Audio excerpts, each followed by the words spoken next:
Sonnet 1 by William Shakespeare.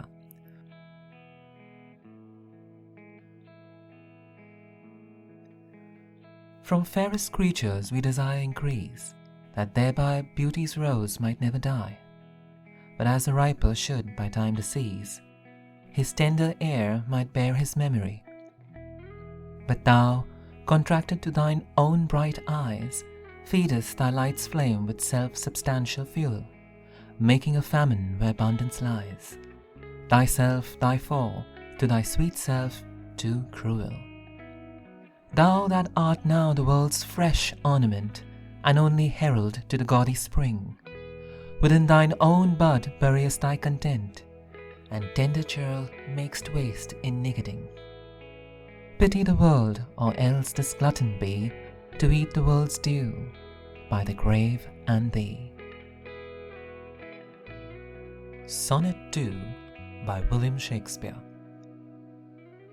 When 40 winters shall besiege thy brow, and dig deep trenches in thy beauty's field, thy youth's proud livery so gazed on now will be a tattered weed of small worth held.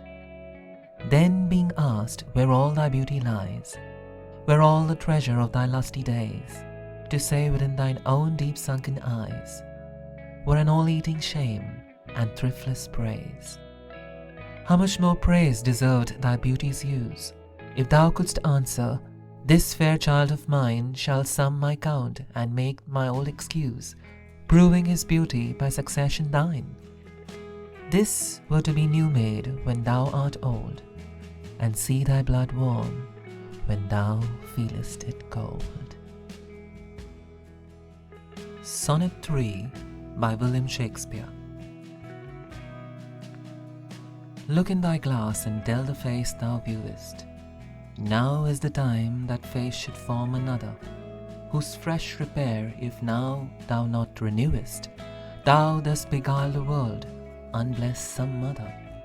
For where is she so fair, whose uneared womb disdains the tillage of thy husbandry?